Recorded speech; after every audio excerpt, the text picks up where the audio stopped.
शन्नो मित्रः शं वरुणः शन्नो भवत्वर्यमा शन्न इन्द्रो बृहस्पतिः शन्नो विष्णुरुक्रमः ॐ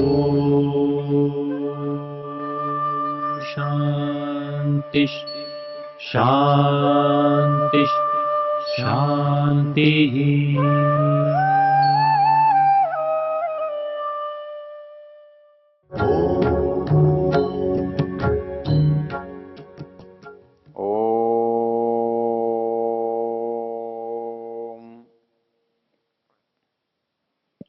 हम यजुर्वेद के 32वें अध्याय के मंत्रों पर चर्चा कर रहे हैं। हम आज जिस मंत्र की चर्चा करेंगे वो मंत्र है परीत्य भूतानि परीत्य लोकान् परीत्य सर्वा प्रदिशो दिशश्च उपस्थाय प्रथमजामृतस्य य आत्मानम् आत्मना अभिसंविवेश। इस मंत्र का ऋषि स्वयंभू ब्रह्म है और इसका देवता परमात्मा है।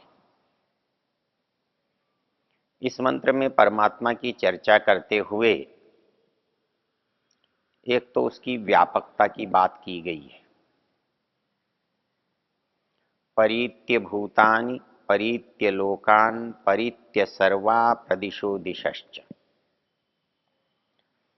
एक चर्चा की गई है कि वो ज्ञान का देने वाला है और उस ज्ञान का देने वाला होने से हम उस ज्ञान के माध्यम से उस परमात्मा तक पहुंच सकते हैं। अर्थात यदि हम उसे जानना चाहते हैं तो हम उसी के द्वारा दिए गए ज्ञान से उसको प्राप्त कर सकते हैं। और तीसरी बात जो इस मंत्र में कही गई है,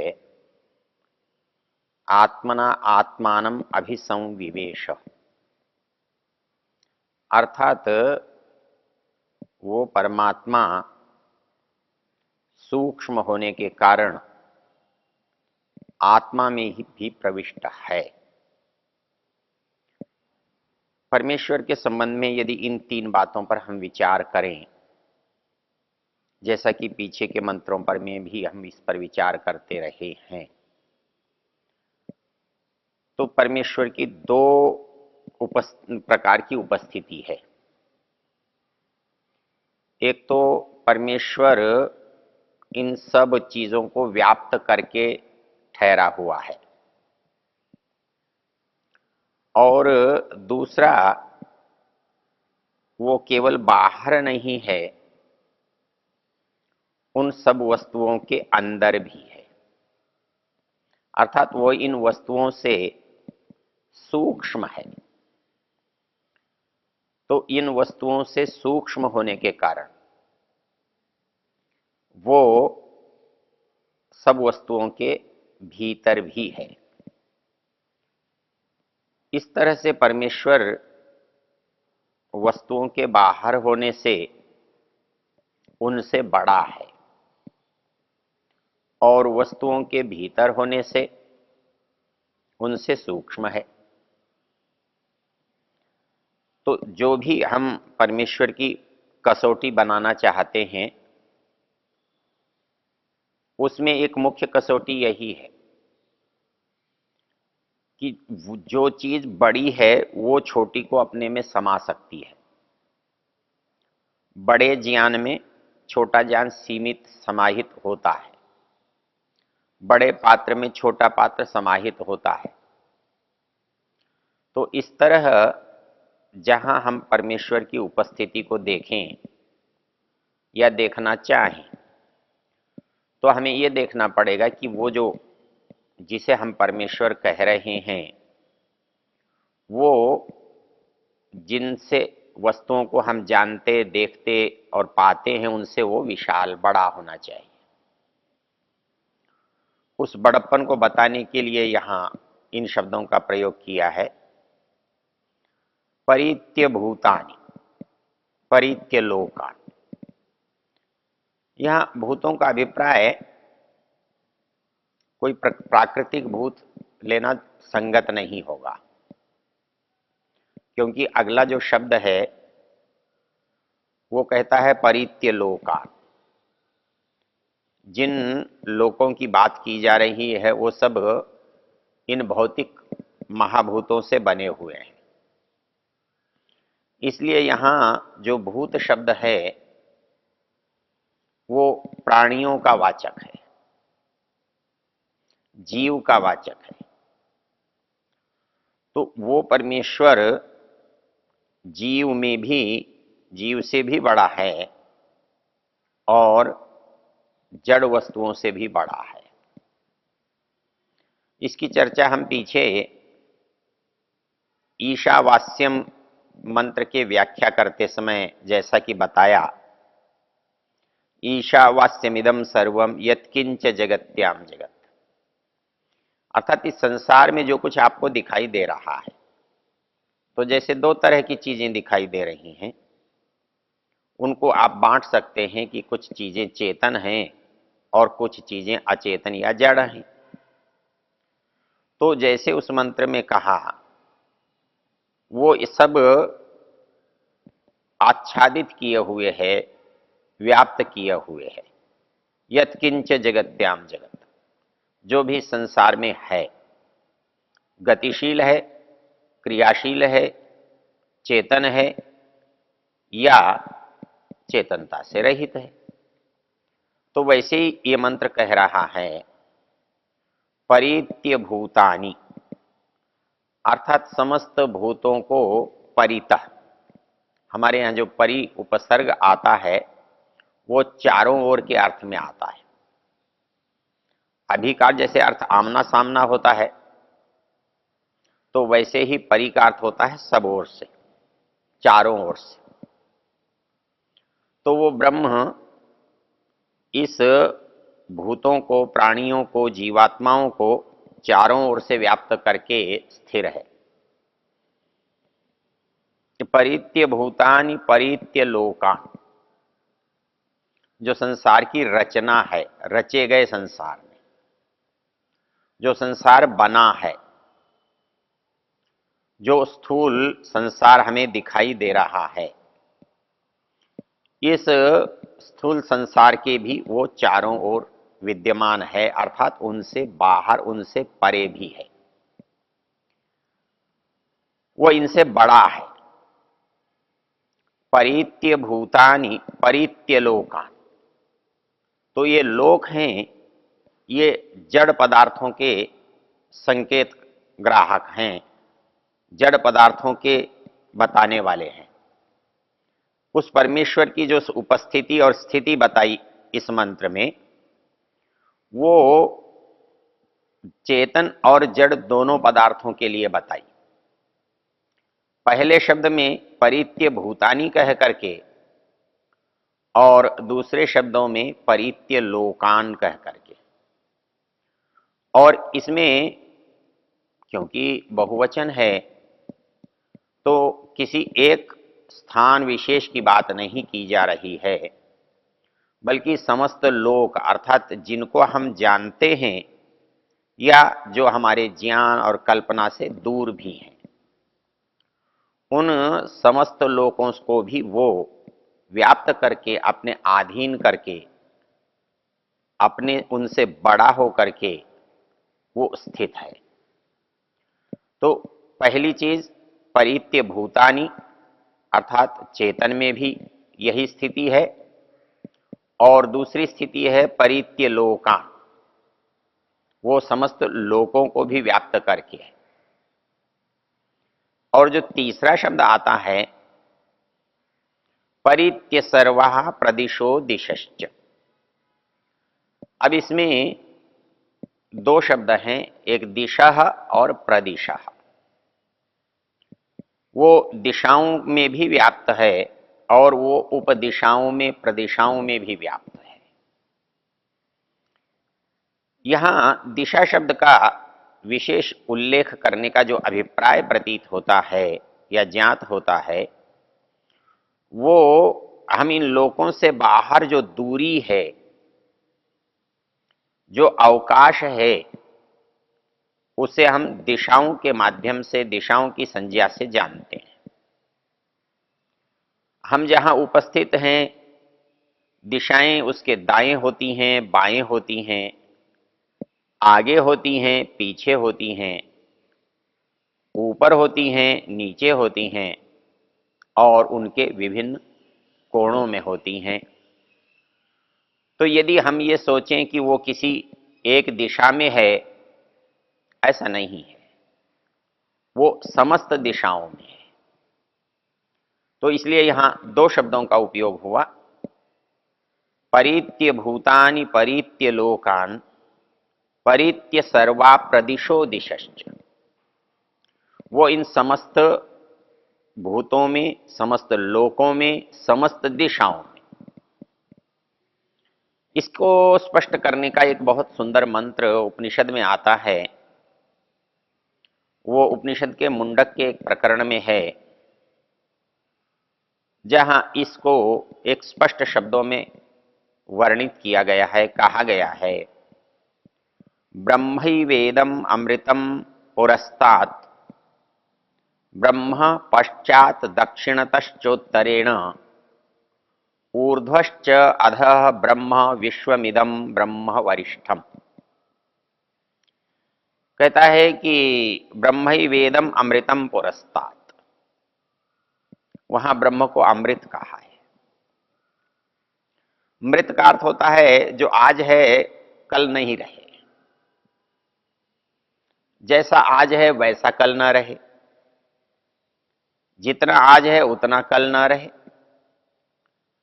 तो ये परिस्थिति केवल तब होती है जब परिवर्तन संभव हो। लेकिन वो ब्रह्म कैसा है? कहता है अपरिवर्तनीय है, उसमें कोई कम अधिक नहीं होता है, उसमें विस्तार संक्षेप नहीं होता है, वो छोटा बड़ा नहीं होता है। तो वो अमृत है, और इसको दूसरे शब्दों में कहें तो अव्यय कहा जाता है। व्यय कहते हैं खर्च होना, बदलना, घटना, बढ़ना। लेकिन वो कैसा है? अव्यय, उसमें कोई परिवर्तन नहीं होता। जैसे संस्कृत के अव्यय शब्दों में कोई परिवर्तन नहीं होता, कोई विभक्ति कोई भी क्यों न हो, लिंग कोई भी क्यों न हो, वचन कोई भी क्यों न हो, वो उसी तरह से रहता है। तो वैसे ही ये परमात्मा इस संसार में जिन परिवर्तनों को हम देखते हैं, जिस बदलाव का हम अनुभव करते हैं, उस बदलाव के संदर्भ में हम उसे देखते हैं, तो वो कभी परिवर्तित नहीं होता है, वो कभी बदलता नहीं है।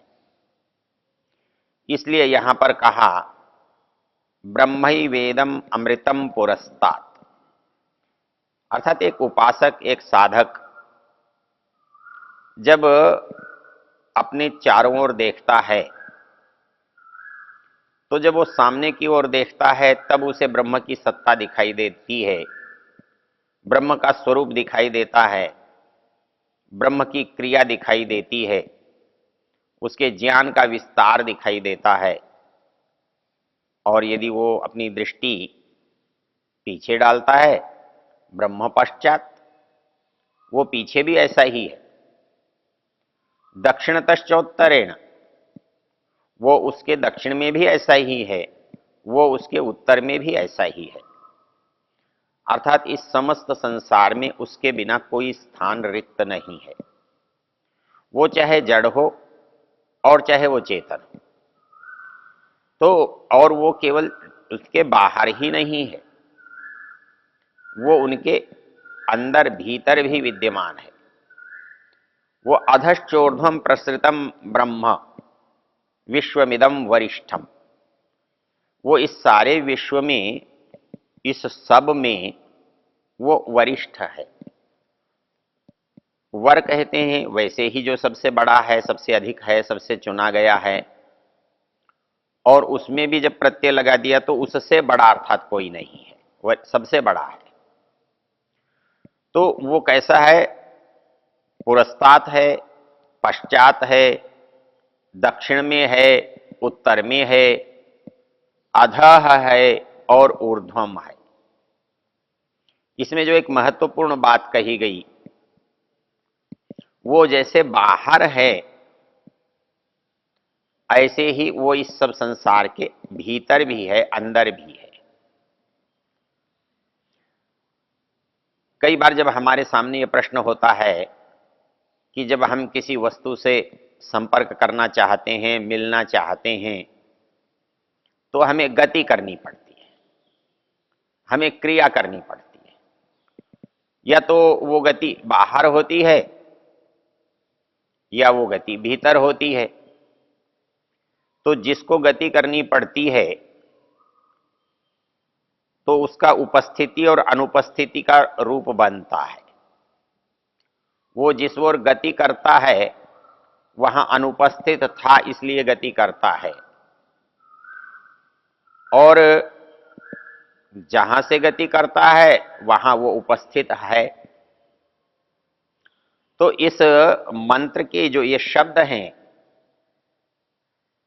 हमको परमेश्वर के स्वरूप की ओर ले जा रहे हैं, बता रहे हैं। तो वो ये कह रहे हैं कि जहां भी बदलाव है, जहां गति है, जहां स्वाभाविक क्रिया से भिन्न नैमित्तिक क्रिया है, वहां परिवर्तन है। और जिसमें परिवर्तन है, जो परिवर्तन का हिस्सेदार है वो छोटा है, और जिसमें परिवर्तन नहीं हो रहा है वो बड़ा है, वो अव्यय है। इसलिए यहां पर एक शब्द प्रयोग किया, अमृतम। वो परमेश्वर अमृत है, अपरिवर्तनशील है, अव्यय है। तो वो अव्यय है तभी हो सकता है जब उसके बिना कोई स्थान रिक्त न हो। यदि कोई स्थान रिक्त हो, कोई कमी हो, कोई अधिकता की अपेक्षा हो, तो वहां अवश्य ही क्रिया करनी पड़ेगी और उसका बदलना पड़ेगा, उसका स्वरूप बदलना पड़ेगा। इसलिए परमेश्वर का स्वरूप किसी भी परिस्थिति में नहीं बदलता है। तो वो तभी संभव है जब उसकी स्थिति संपूर्णता की हो, अर्थात उसके बिना कोई भी स्थान रिक्त न हो। तो जैसे वो बाहर है हमारे, वैसा ही वो हमारे अंदर भी है। जैसा वो जड़ के अंदर है वैसा वो चेतन के भी अंदर है। जैसा वो जड़ के बाहर है वैसा ही चेतन के बाहर है। तो मंत्र का जो पहली पंक्ति, पहला पद है, वो इस बात को कहता है, परित्य भूतानि परित्य लोकान परित्य सर्वा प्रदिशो दिशश्च। ओ